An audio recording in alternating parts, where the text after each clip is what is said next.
There are certain moments in time when the ordinary rhythm of life is disrupted, not by chaos or crisis, but by something much more subtle yet deeply transformative. The period from July 12th to 16th is one of those moments. It may not be marked by dramatic events in the outer world, but for those who are attuned, something unmistakable is happening beneath the surface. There's a shift in energy that is not visible to the eye, yet profoundly felt within the body and soul. You may notice an inner restlessness or a sudden stillness that seems to pull you inward. The air feels heavier or strangely lighter. Time feels distorted, as if your days are moving both faster and slower. This isn't coincidence. It's resonance. We are living in a time where spiritual acceleration is no longer a concept discussed in books or classrooms. It's now a lived experience for many, and during these 4 days, the Earth's energetic field is being bombarded with high-frequency vibrations that our human system isn't entirely used to. These energies are not here to harm, but to awaken, to nudge us out of unconscious routines and into a more present, embodied state of being. The body becomes the first receptor of these frequencies. You may feel more tired than usual or more alert. You may sleep deeply or barely at all. What you are sensing is not random. Your physical and energetic system is trying to adapt to a vibration that is higher, purer, and more aligned with your spiritual essence. This shift is an invitation, not a demand. It calls gently through the breath, through stillness, through the sensations in your own skin. If you ignore it, it will not punish you. But if you listen, if you truly open yourself to what these 4 days are offering, you may find that something ancient inside you begins to stir. Something that remembers who you really are. This period is not just another point on the calendar. It is a threshold, and if you allow yourself to cross it consciously, your awakening will no longer be something you wait for. It will be something you live through. Many people misunderstand what is happening to their bodies during periods of heightened spiritual activity. They assume something is wrong, some illness, some imbalance, because the sensations are unfamiliar and sometimes intense. But what they fail to see is that the body is not malfunctioning. It's responding to energy, to frequency, or to a force that's beyond the rational mind's ability to measure. From July 12th to 16th, this response becomes even more pronounced. The body becomes the stage on which this transformation plays out. And so it speaks, but not in words. It speaks through symptoms. You might feel an unusual heaviness in your limbs, or a buzzing in your head, or even random itches in places you've never paid attention to. Some may feel heat radiating through their spine or chest. Others may sense a tightness in the throat, or fluttering sensations in the stomach. The mind will try to explain it away. Stress, fatigue, poor sleep. But if you tune in closely, you'll realize this is not the kind of tiredness that sleep resolves.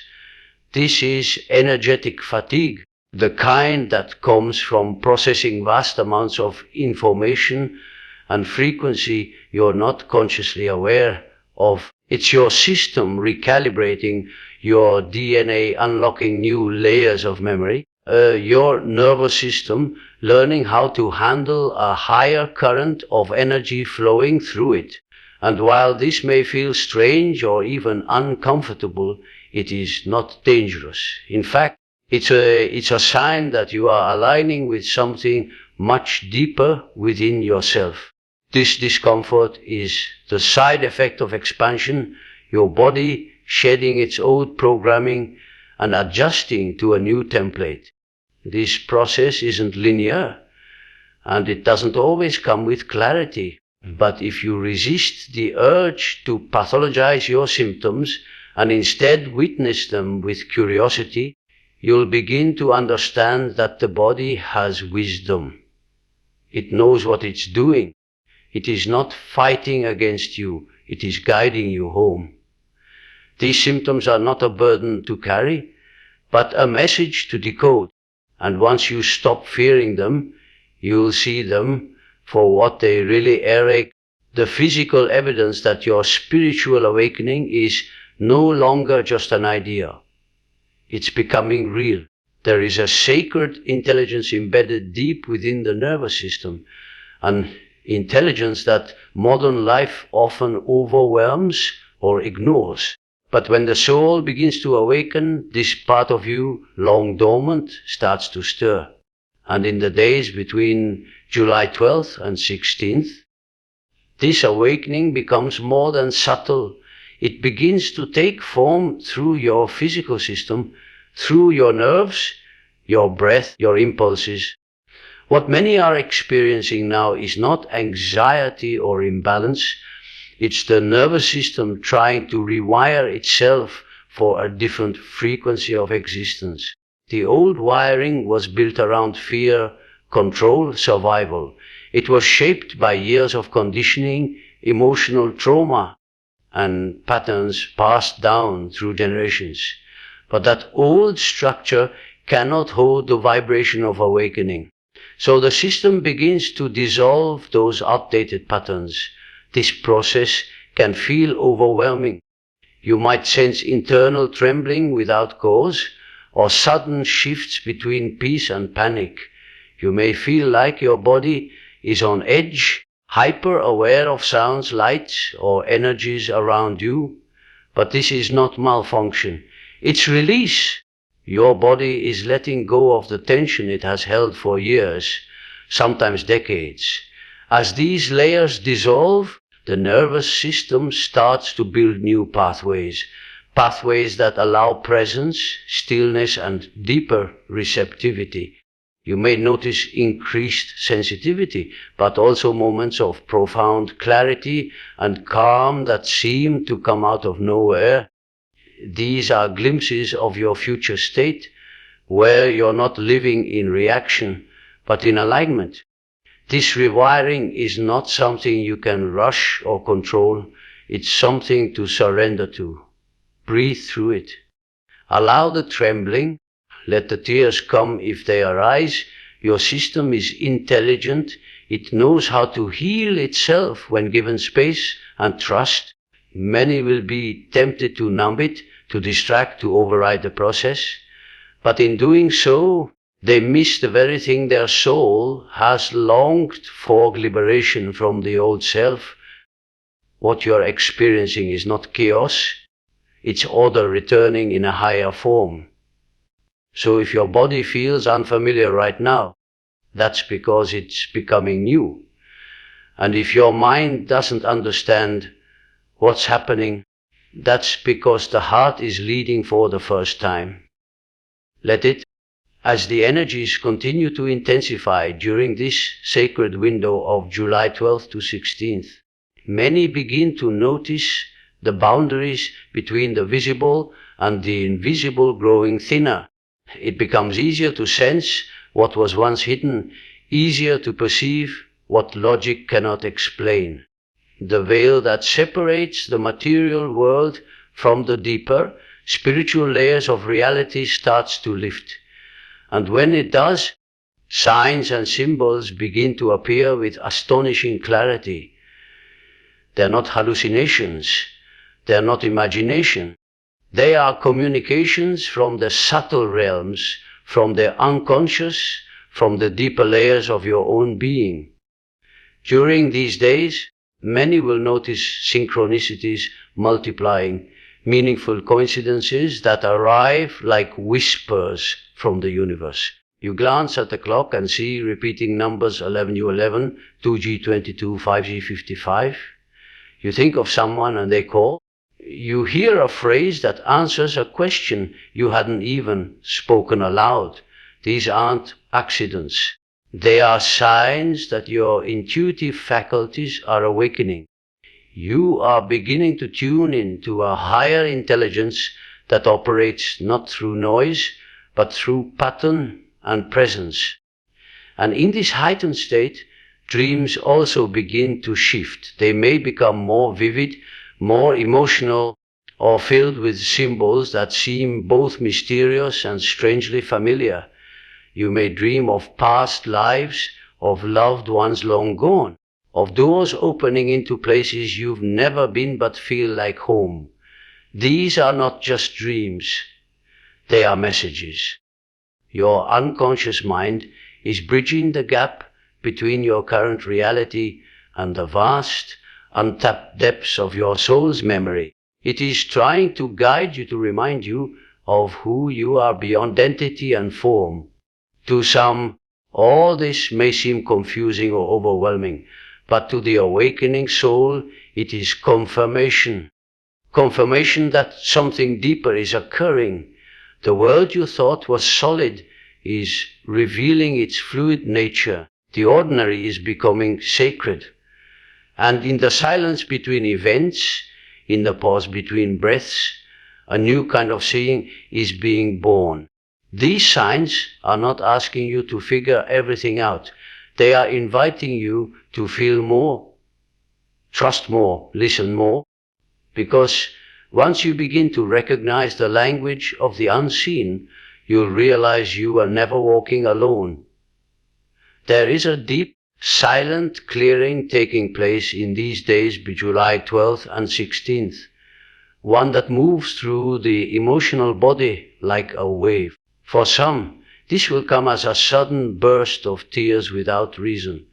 For others, it will feel like an invisible weight pressing gently on the chest, or an old memory rising to the surface, as if pulled from a place you thought you had forgotten. This is not regression. This is not weakness. It is the soul releasing. And often it speaks through emotion, because emotion is the language of truth when words can no longer carry the depth of what is being transformed. Many people assume that emotional release is something to manage, suppress, or avoid. But when you are awakening, these moments of intensity are not something to be feared. They are the evidence that your inner world is being restructured. You are not breaking down. You are clearing out what no longer serves your highest self. Old wounds, suppressed grief, inherited pain can no longer stay in the body as dormant energy. The light that is entering you now has no tolerance for what was only half healed, so it stirs it all up, not to punish, but to liberate. You may find yourself revisiting childhood emotions, reliving situations you thought you had moved on from. You may not even understand what is coming up, but you will feel it, and feeling is enough. You do not need to make sense of every emotion for it to be valid. You simply need to allow it to pass through you without judgment. Like a storm that cleanses the air, this emotional wave is preparing you for clearer skies within. The more you resist, the longer it lingers. But when you surrender and breathe into the discomfort, you create space for something sacred to emerge. This is what emotional freedom truly is. Not the absence of feeling, but the ability to feel fully without becoming trapped. These 4 days are inviting you into that freedom. Let the tears come. Let the rage release. Let the grief soften. Because what is leaving now is not who you are. It's who you no longer need to be. As the outer world continues to demand attention, screens flashing, voices shouting, routines repeating, there is something within you that is quietly withdrawing, not out of fear or avoidance, but because it senses a deeper truth calling. From July 12th to 16th, that call becomes louder, not in volume, but in presence. You may feel the urge to be alone, to retreat from noise, to step back from conversations that feel hollow or heavy. This isn't isolation. This is sacred solitude. It is your soul choosing stillness so that something more essential can be heard. In these moments of silence, something remarkable happens. The mind, no longer distracted, begins to settle. The constant commentary softens, and beneath that surface chatter, you start to hear another voice, a voice that has always been there but was drowned out by the world's volume. It does not rush, it does not push, it simply waits, patient and unwavering. This is the voice of your deeper self, and when you hear it, even faintly, it begins to change everything. Suddenly, the things you are chasing don't feel urgent anymore. The roles you've played begin to feel like costumes. And what matters most is no longer what others think, but what your own heart knows. In stillness, you become aware of how much energy you've spent avoiding yourself. The distractions weren't just entertainment. They were shields protecting you from the discomfort of facing your own depths. But now, the awakening asks for courage. Not the loud, heroic kind, but the quiet bravery of sitting with your own truth. Of letting the silence show you what words never could. It may feel lonely at first, but very quickly you begin to realize you were never really alone. You are simply disconnected from your own essence. This inward turning is not a retreat from life, it's a return to it from the center. When you emerge from this stillness, you do not come back empty. You come back with clarity, with presence, with a quiet power that cannot be shaken. These days are not asking you to escape the world. They are asking you to come home to yourself, because everything you've been searching for out there has been waiting for you in here.